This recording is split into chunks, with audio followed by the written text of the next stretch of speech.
El grupo político de Dilian en el Valle del Cauca, los Barreto en el Tolima, los Villalba en el Huila comparten una receta que no tiene nada que ver con la chuleta bayuna, el tamal o la lechona, una de carácter electoral. En el occidente del país, las estructuras del poder son un denominador común. Y aquí les vamos a contar cómo se mueven los poderosos en esas regiones, entre estructuras electorales en decadencia, reestructuración y ascenso. En la tierra del chontaduro, el biche y la salsa, una mujer ha mantenido el poder durante más de una década. Les hablamos de Dilian Francisca Toro, una de las políticas más poderosas en el mapa electoral del país. Dilian llegó por primera vez a la gobernación del Valle en 2016, después de ser senadora. Desde entonces ha consolidado una estructura del poder a su alrededor que la ha convertido en una ficha clave en la política bayuna. En esta elección, Dilian intentará mantener a sus 2 senadores, sumar uno ajeno a la región y conservar sus 3 curules en la Cámara. Su grupo político, que agrupa más de 20 alcaldías en todo el Valle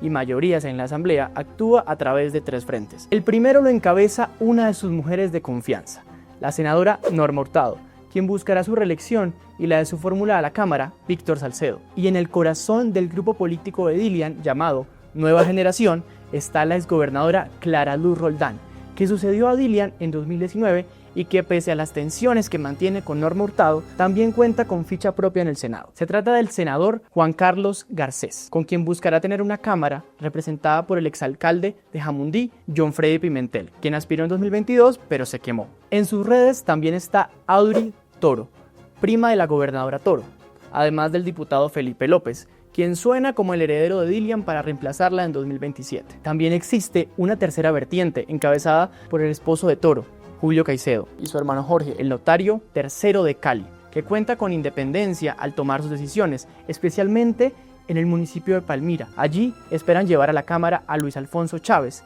con el amparo del alcalde de Palmira actual, Víctor Ramos. Mientras en el Senado se dice que apoyarán a un candidato del Meta, Óscar Apolinar, un departamento donde, según varias fuentes, los Caicedo tendrían intereses. Esta fracción de la estructura sufrió una ruptura en el último año, cuando el presidente de la Cámara, Julián López, heredero del poder de su padre en Palmira, Rieter López, decidió aliarse con el gobierno Petro, crear una facción opositora en el seno de la U y en medio de una disputa de poder en la cúpula del partido lo orilló a la renuncia y a dar respaldo a otros contradictores de Dilian como el representante Duvalier Sánchez, que quiere saltar al Senado, y el candidato propio de López, que está en el Partido Verde y se llama Juan Pablo Urrea. Sin embargo, en el Valle todos los caminos llevan a Dilian. Es el caso del Partido Liberal, que pese a ser dominado por 2 grupos políticos, cuenta con apoyos burocráticos en la gobernación. Álvaro Monedero es la ficha del exgobernador condenado por corrupción, Juan Carlos Abadía, que intentará ahora brincar de la Cámara al Senado. Lo mismo quiere hacer Leonardo Arroyave, que heredó la curul de su padre, el ahora concejal de Cali, Fabio Arroyave. El alcalde Alejandro Eder, que según fuentes tendría en la mira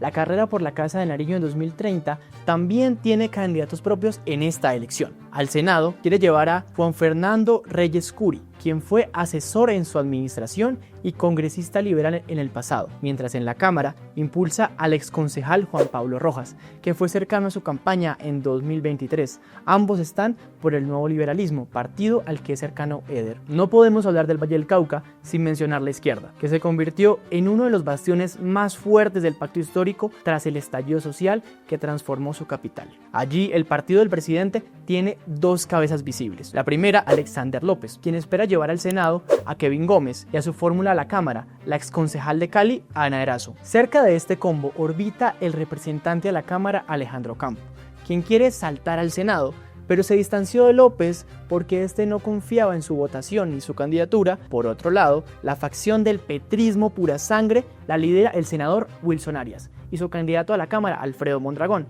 que quieren repetir apoyados por el sindicalismo y los movimientos estudiantiles del SENA en la sucursal del cielo. Bueno, y saltemos de la salsa al bambuco, ahora nos vamos al Tolima, una tierra gobernado por los Barreto, una familia política que lleva en el poder desde 2008, cuando Óscar Barreto, el principal político de esa estructura, llegó al poder, autodenominándose el gobernador más uribista del país. Desde entonces ha consolidado un poder regional que ha tenido varias fracturas en los últimos años. En 2022, la Casa Barreto tuvo su primer rompimiento, cuando Óscar Barreto llegó al Senado con 112.000 votos por el Partido Conservador y creó ciertas fricciones por su elección con su primo, el también senador Miguel Ángel Barreto, Barreto, a quien Óscar llevó al poder en 2014 cuando era representante de la Cámara y luego lo apoyó en su salto al Senado en 2018. Ahora Miguel Ángel se la juega sin apoyos visibles en el Tolima, mientras Óscar le dejará su curul en el Senado a su sobrino Santiago Barreto, para intentar aspirar a la gobernación en el año 2027 y mantener su sangre en el Congreso. Al heredero lo apoyan los 6 candidatos a la Cámara conservadores. Los 3 representantes actuales, Gerardo Yepes,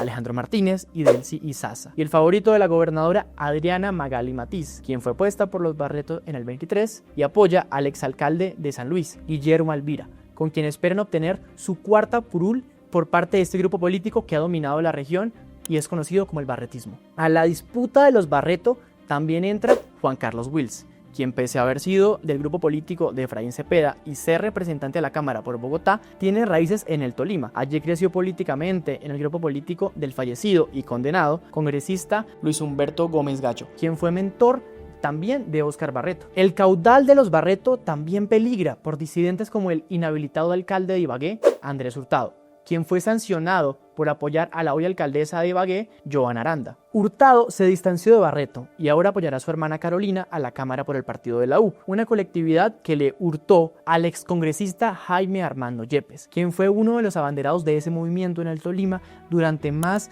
de 16 años y que tras quemarse en la elección del 22, ahora intentará probar suerte en el Partido Liberal, donde compite por la curul que tiene actualmente la representante Olga González. Si por la derecha llueve división, en la izquierda no escampa. La lista de la Cámara por el Pacto Histórico y el Partido Verde se juega la permanencia de la representante por el Verde, Marta Alfonso, y la posibilidad de un nuevo representante para el progresismo en medio de un fuego amigo. La cabeza de la lista es Marco Hincapié, hijo del director de Coljuegos que lleva su mismo nombre.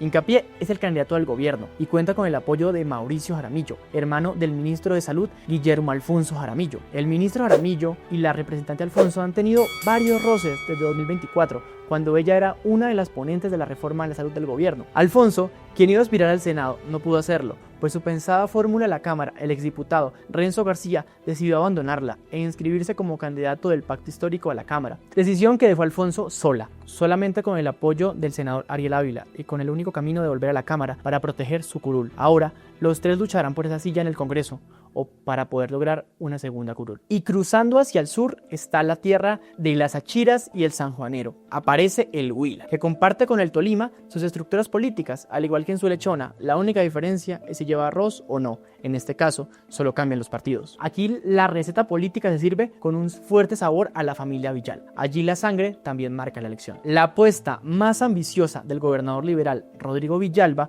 para expandir su poder en esta elección es su hija, María Lucía Villalba, quien viene de ser la jefa de gabinete del alcalde de Bogotá, Carlos Fernando Galán. Un movimiento que la acercó muchísimo al nuevo liberalismo, partido por el que aspirará al Senado. Este grupo político se le juega ahora también con su principal ficha liberal, Flora Perdomo, quien aspira a la reelección, y esperan que con el debilitamiento del pacto histórico en la región puedan obtener una segunda curul para este partido. Pero el poder en el Huila no es un monólogo. El alcalde de Neiva, Germán Casagua, ha decidido meter su propia cuchara en el guiso electoral, apoyando a Rodrigo Amaya Culma, un exdiputado de Cambio Radical que fue reencauchado en el liberalismo. En la otra esquina del tablero aparece el senador Carlos Julio González Villa, de Cambio Radical, quien no repetirá su silla en el Senado para poder preparar su regreso a la gobernación en 2027. Esto mientras protege la curul del representante a la Cámara, Julio César Triana. Finalmente, los Andrade luchan por no quedarse sin su parte del pastel. Hernán Andrade intenta recuperar para su casa política